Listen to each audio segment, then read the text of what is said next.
Take whatever you want.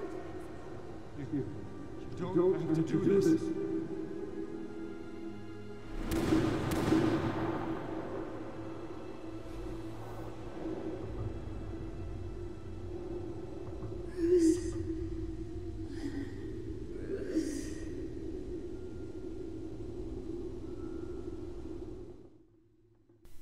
TellTale and Batman sounds like a dream combination.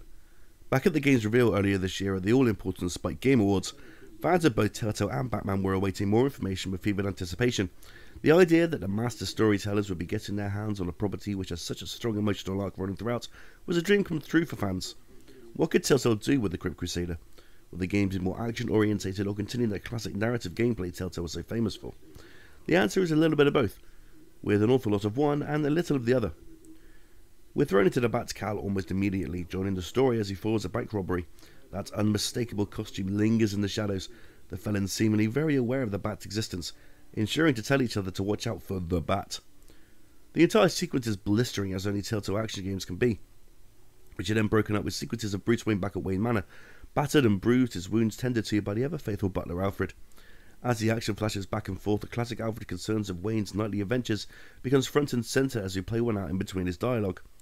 As we get to grips with the new mechanics with the grappling hooks finishing moves abound, the Alfred pep talk is front and centre. "You can't keep doing this, Mr. Wayne. Would you tell Batman what to do?" The Bruce Wayne we meet here is confident, if a little cocky. His attitude towards his Dark Knight is one of protection, and a nice piece of dialogue reveals how much easier it is for him to be the Batman rather than the billionaire socialite Bruce Wayne. That unmistakable Troy Baker voice booming as a man who is everything but still searches for his true purpose. Side note, I chuckled a fair bit when I heard Troy's Batman for the first time. It sounds just like his Lego Batman, but really, really pissed off.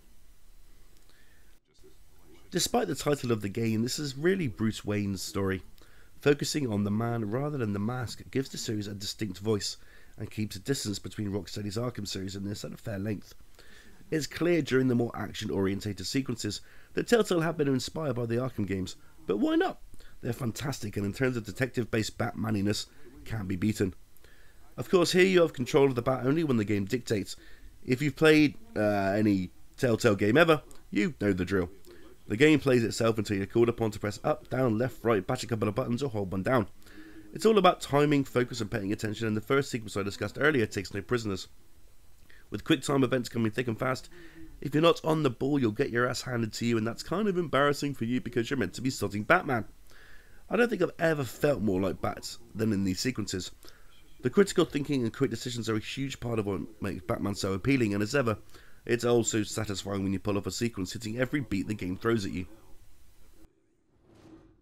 When you are playing Detective Batman though, it's really quite fun. There's a bit of a gruesome sequence where you have to piece together what's happened, and it's quite extensive and, well, a lot of fun. As you get to work out what you've done, these AR focuses come through Batman's eyes, and it's really very cool. As you can see in the sequence here, this is a little bit later on in that particular moment, and Batman's trying to figure out exactly what's happened. It's a lot of fun with the gadgets, I've got to be honest with you.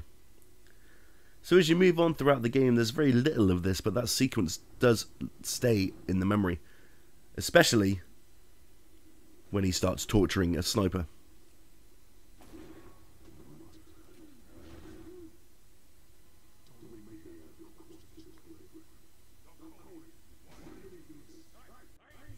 I'll admit at first when the detective sequences started, I was kind of worried it was going to break down the pacing of the story. It did take a little while for me to get my head around what I needed to do, and as such, my interest started to wane just a little very bit. I said wane, that's funny.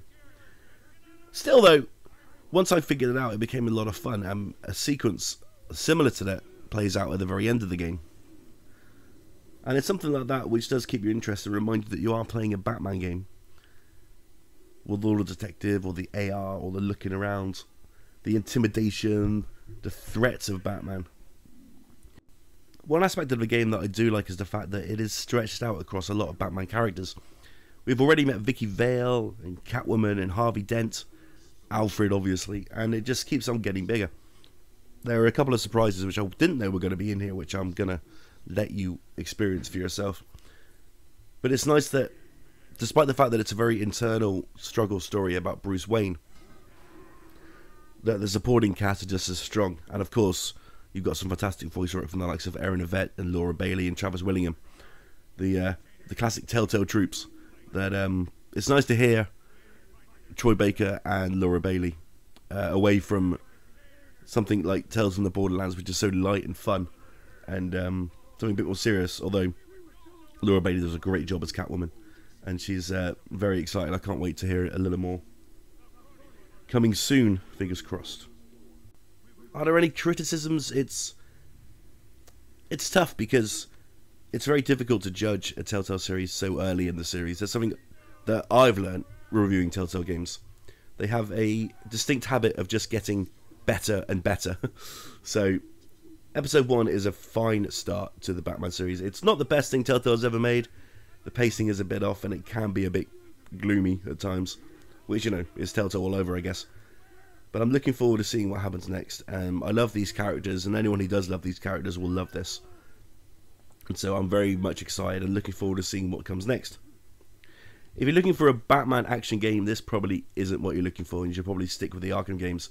But if you want a deeper, involving story with Bruce Wayne and all of his comrades, this is a great place to start. This has been Roscoe for Thumb Culture. Until next time, bye-bye.